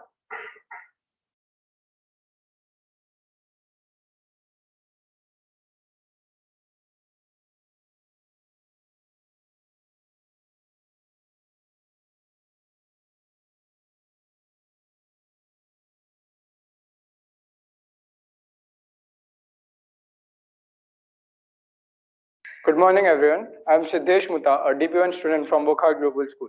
The TOK prompt I've selected is, does some knowledge belong only to a particular community of knowers? This exhibition explores how various communities of knowledge are preached with different knowledge that might or might not be limited to that community itself. Before moving forward, I would like everyone to ask themselves, what do they really understand by the word community of knowers? Community of knowers can be understood as a group of people who are linked together, through a common knowledge that they share of a certain thing. Moving on, the first object that I've selected is a restaurant built from Sterling's restaurant. This object connects with the TOK theme, knowledge and culture. The interesting feature in this object is the section where it mentions about the tip. The motivation behind taking this object has aroused from a personal encounter I had with the attendant while my trip in US. After having paid for my meal, the waiter asked me what labs did I find in his service and why didn't I feel like tipping him. I was shocked at first. The service was excellent and I was quite satisfied with the service. Then why did he ask me such a question? It was then I got to know about the culture of tipping. The culture or the custom of tipping is an important and an essential part of the US culture and is considered as a token of gratitude. However, in my country, India, tipping is not a famous practice. In fact, due to my identity as an Indian, I was of the opinion that the tip was included in the service charge, as it is which is normally the case in India.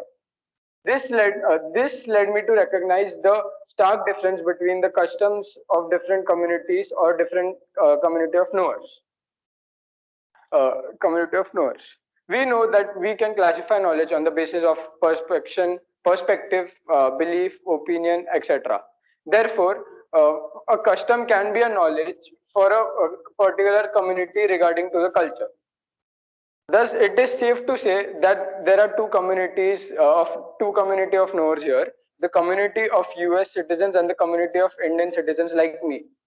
The community of US citizens possess the knowledge of the customs followed in the US. Thus, we can say that the knowledge belongs only to the particular community of the US citizens.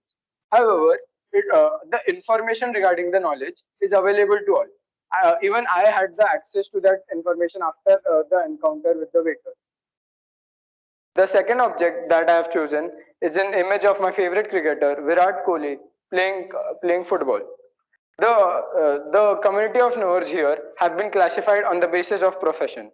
Different professions demand different skill sets and different knowledge. For example, cricket requires hand-eye coordination, anticipation skills, catching practice, etc. Whereas football requires fast feet, passing, calf strength, etc.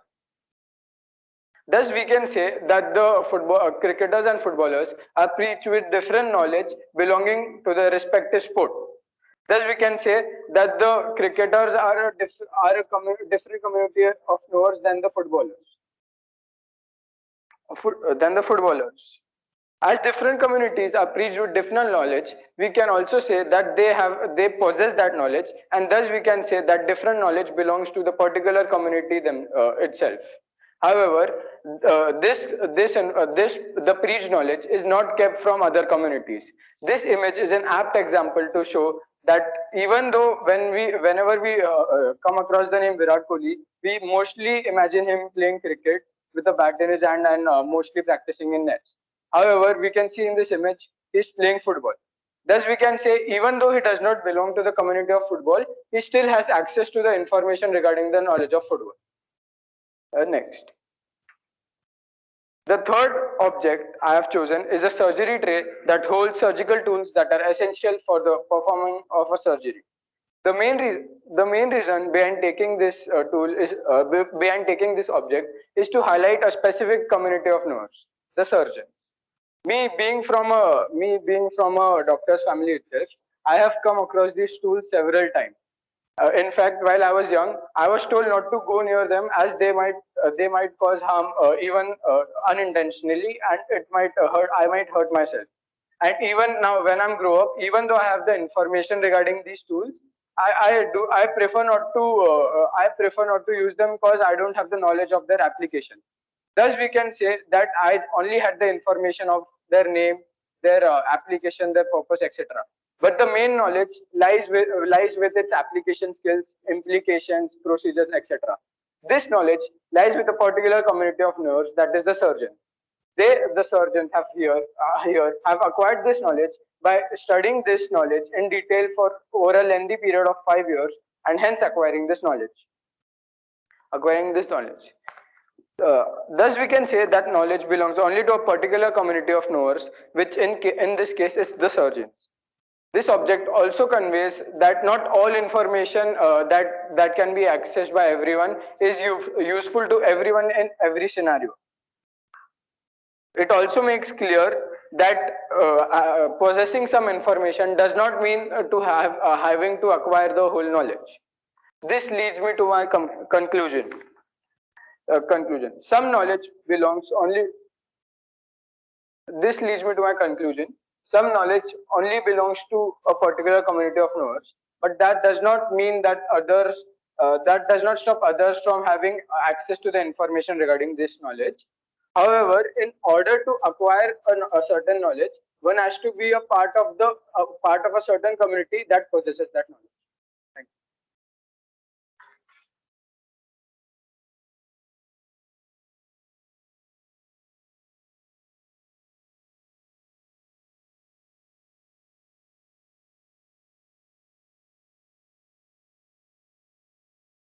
Good afternoon, one and all present here. My name is Sohan Tripathi, and the IA prompt for my exhibition is, to what extent is certainty attainable? So, what is certainty? Certainty is to not have a doubt about anything. And what does this prompt say? This prompt says that to what degree are we definite that the claims these objects provide are truthful? So, my first object is a scale.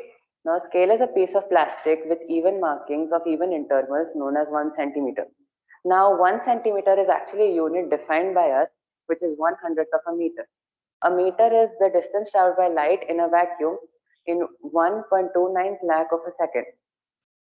Now, even though in a scale we know that it is prone to human error, systematic error, or even parallax error, we are certain that it gives us the real length between any 2 points.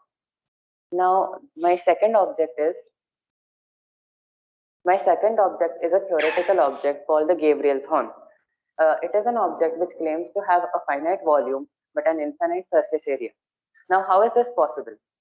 When we look at the stems of the Gabriel's horn, the stems are actually defined by the equation y is equal to 1 by x. When we integrate this equation in the equation of its volume, then we find that the value of the volume is pi. Now, how do we do this? That is because these ends actually meet at a point A, where A tends to infinity, which means that they meet at infinity. Now, when we see this and when we integrate it, we find a finite value, which is pi.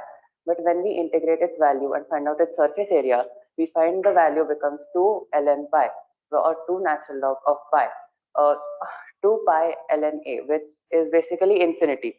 So it claims to have both a finite volume and an infinite surface area. Now, how is this possible? And if both of the claims are mathematically certain, is this object actually revealing the laws of maths itself, or is it just a random paradox? Now, my third object is an idol of Ganesha. Now, an idol by itself, when we look at it, is a piece of material. It is crafted into a specific shape, and it is just a piece of wood, stone, or metal. But when we look at people, we see that the people pray to the idol with they have great faith in the idol. So why is it so? Why does a piece of material hold such immense power, or hold a way of communicating to a divine entity? Now, it all just revolves around the faith of the people. If the people believe that this piece is allowing them to communicate with a higher entity, then it really does. Now, it might seem that they are communicating to a piece of material for an observer, but they actually have faith in this object, which makes this object claim that it being a way of communication to a divine power certain. So, in conclusion, I will say that while we are certain of some things, we might not be that certain of other things. Like, for example, the Gabriel's horn and its paradoxes. But we are certain when it comes to the scale, or we are certain when it comes to us praying with the idol. Thank you. Any question? Now I would invite Tanisha for her presentation. Good afternoon, everyone. Myself, Noor Siddiqui from Wockhardt Global School. My TOK prompt is, does some knowledge belong only to particular community of knowledge? My first object is an oxygen concentrator. It is a type of medical device used for delivering oxygen to individuals with breathing-related disorders. Individuals whose oxygen concentration in their blood is lower than the normal often require an oxygen concentration to replace the oxygen. Generally, you can't buy an oxygen concentrator over the counter.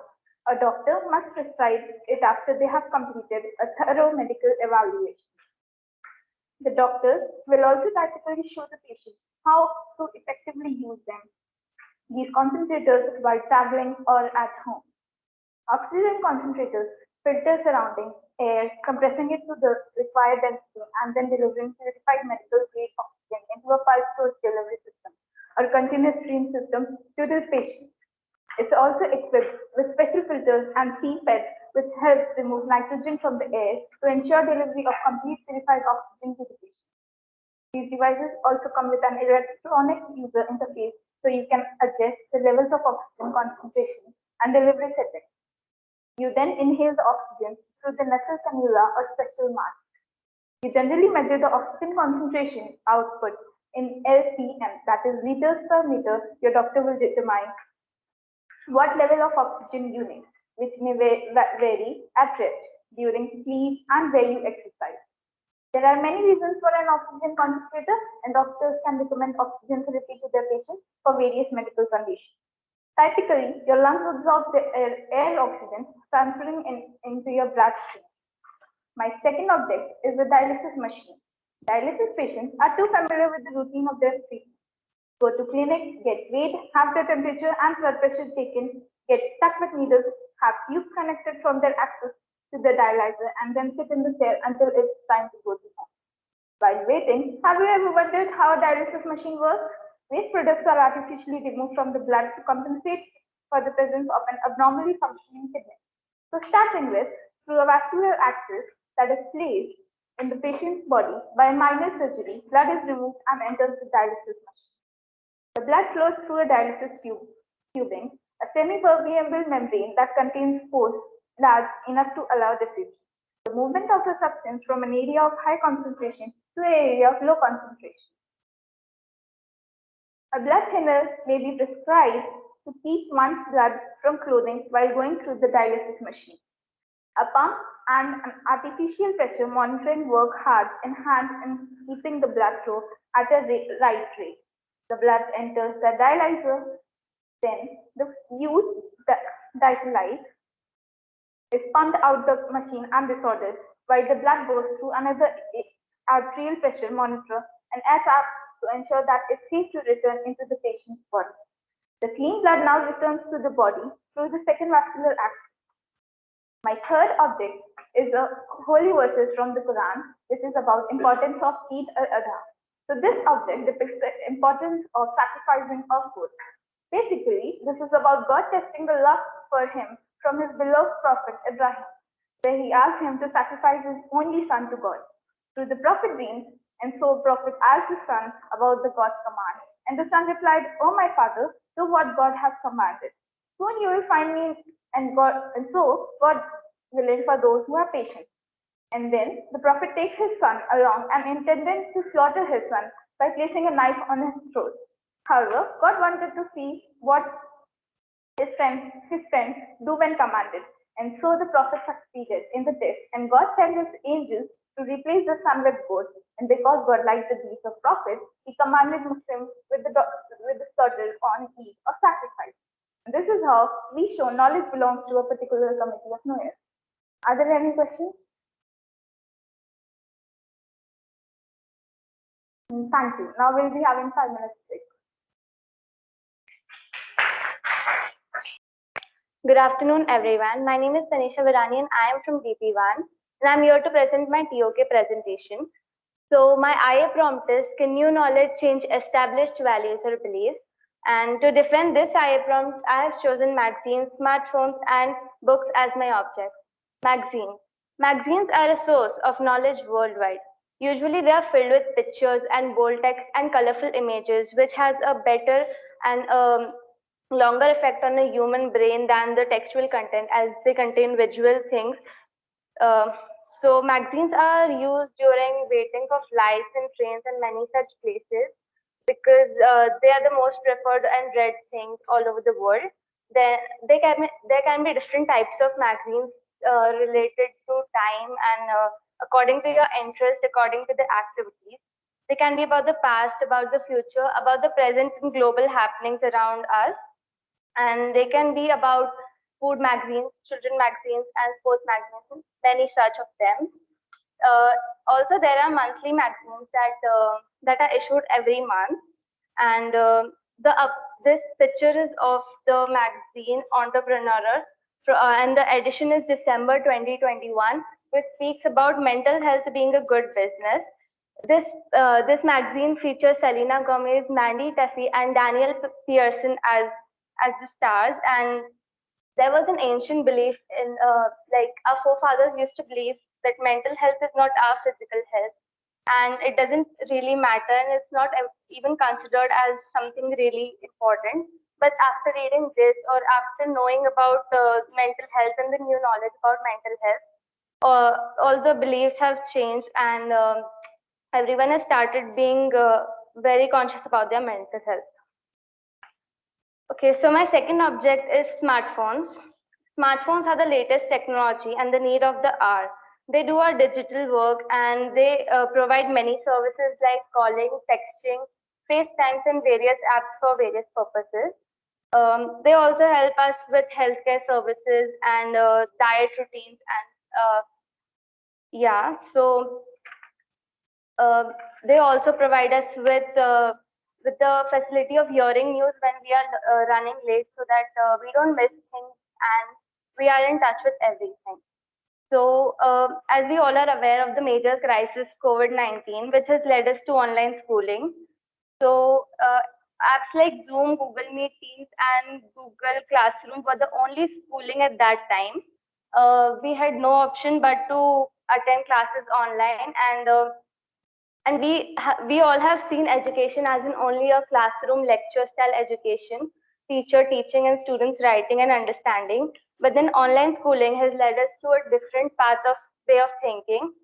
So this is a totally new concept for all of us and the past generations. Even online shopping and online entertainment and finding directions on the web are new concepts for us, which might be difficult to accept, but then we have to be with the time. Okay, my third object are books. Books are a main source of knowledge. They provide various kinds of knowledge, like they can give the real world facts, the fiction, the various ideas, knowing different societies, etc. Different books have different authors, and authors have their own perspectives. But remember, perspectives may vary, but the point remains as it is. And books play a very essential role in a child's life. They introduce a child to the world of imagination and the outside world. They also improve reading and writing and imagination level and also stimulates the memory lane. Reading books is better always. There are holy books such as Bhagavad Gita, Bible, and the Quran, which have facts and figures, which only have facts, and that can't be stated wrong. So there are holy books, yes, and the Quran is a source of past knowledge, which includes values and beliefs. This things that science is proving nowadays is being predicted in the Quran centuries ago. As for instance, we take an example of the verse saying, "And we have built the heaven, and we might continue to expand it indeed." This verse is being predicted in the Quran 1400 years ago. So we can't state it as wrong or something, because that's what is happening in generations and nowadays. Okay. So in the conclusion, I would like to say we can't judge the old knowledge is wrong and the new one is right, but surely new one can be efficient, can be proved helpful and upgraded. This new knowledge is important. Thank you. Any questions? Now I would like to call Zara.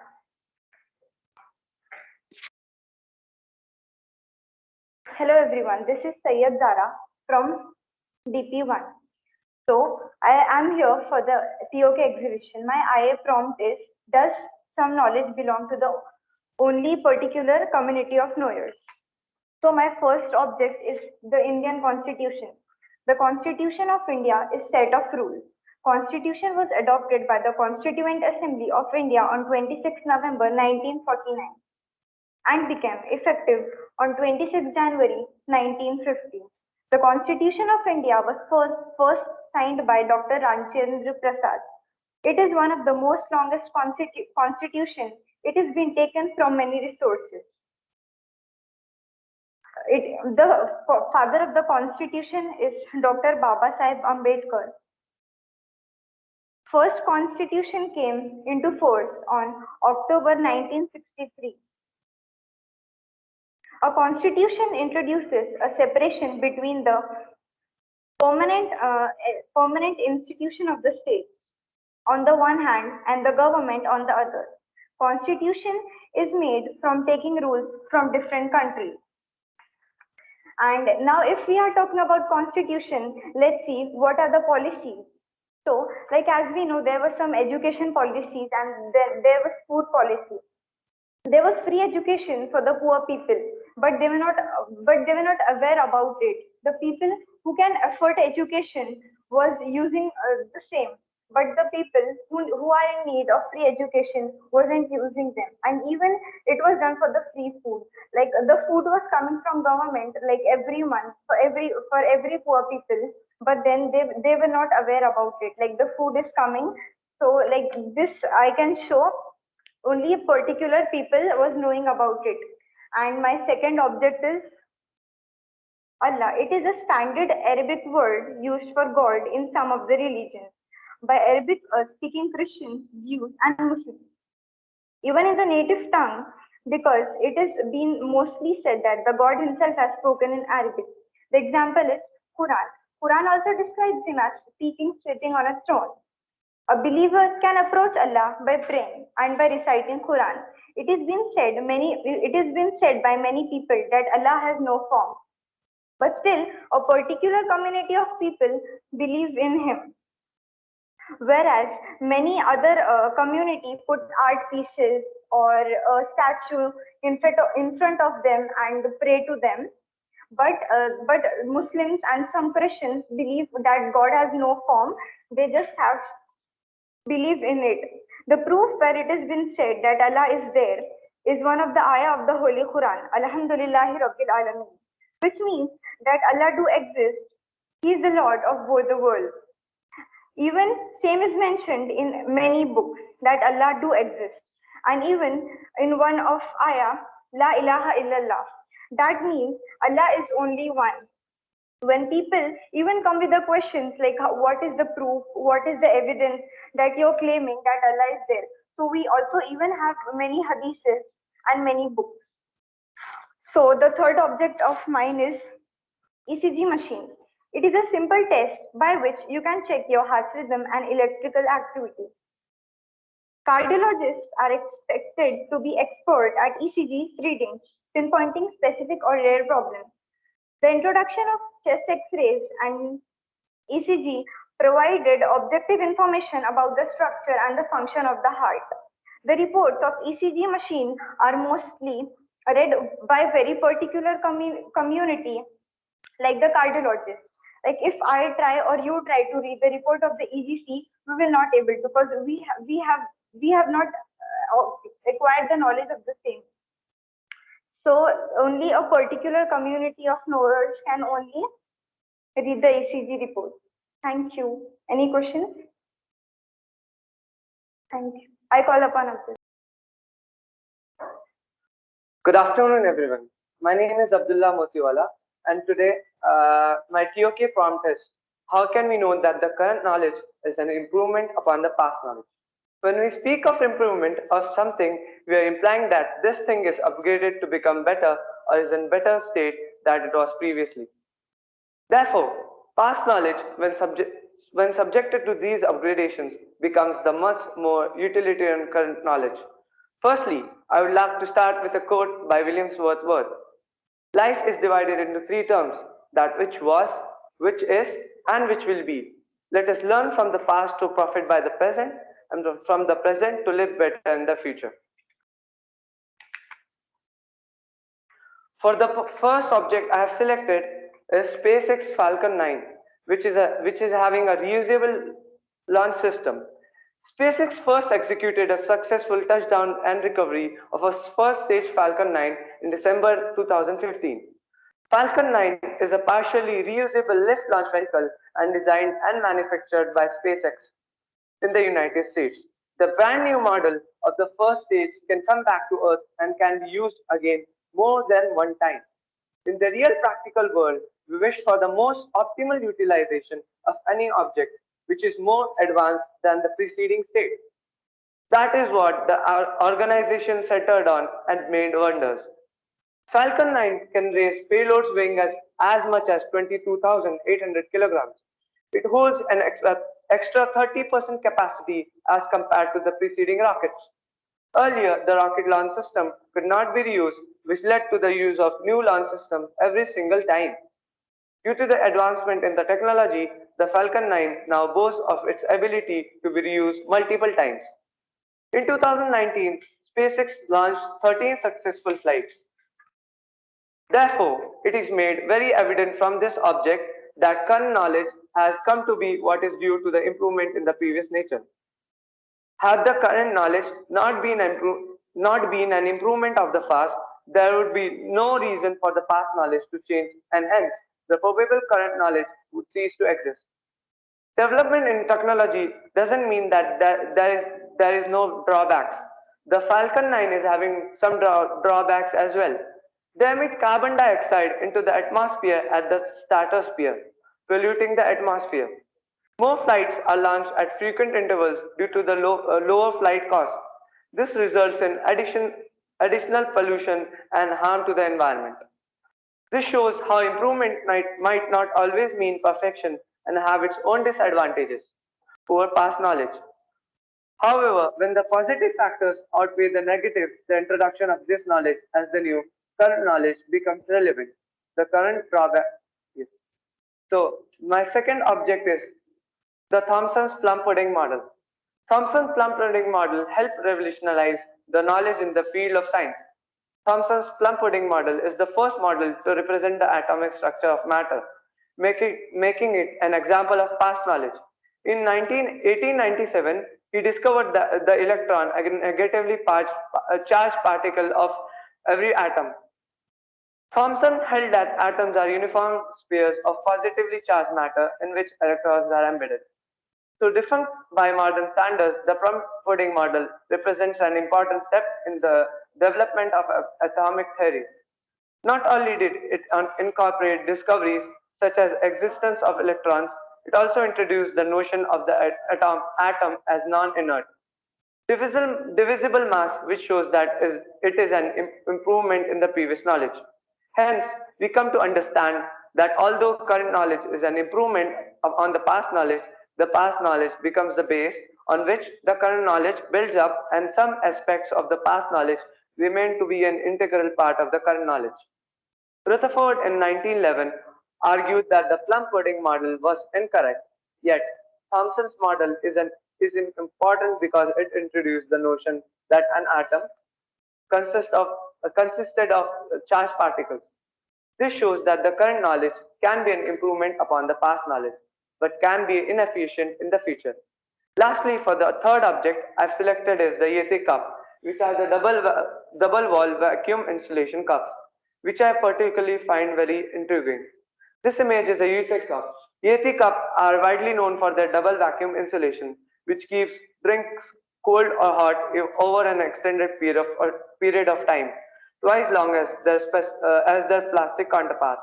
In other words, it maintains a constant temperature for the drink. The production of insulated cups has derived from the knowledge of mechanical engineering, an area that is formed by the combination of both knowledge in physics and knowledge in mathematics, along with scientific materials to create mechanical systems. Thermodynamics is the branch of mechanical engineering that deals with heat and temperature, the theories of which were used to create thermocouples with the idea that temperature of the drink does not regulate. With the knowledge that people had in mechanical engineering, they were able to improve pre-existing knowledge and apply them in other areas where they were not introduced initially. The previous thermos had a capacity for holding up to 3 hours at a stretch. However, Yeti cups solve this problem with a more long-term cooling or heating effect with more than 24 hours. When the past knowledge in physics has allowed us to discover the use of vacuum and combining this with the past mathematical knowledge, we are able to create insulated items, some of which can be small as cup or as big as a fridge. This shows how improvement can also come in the form of combining past knowledge of two different areas to create a much improvement in current knowledge, which very often account for the negative aspects of the previous. Thank you. Any questions? Thank you. Thank you so much everyone for joining. Are there any reflections that you would like to share?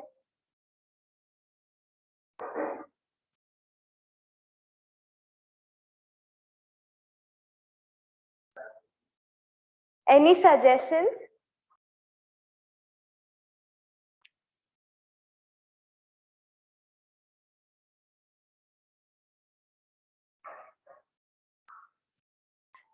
Thank you so much. This session has come to an end.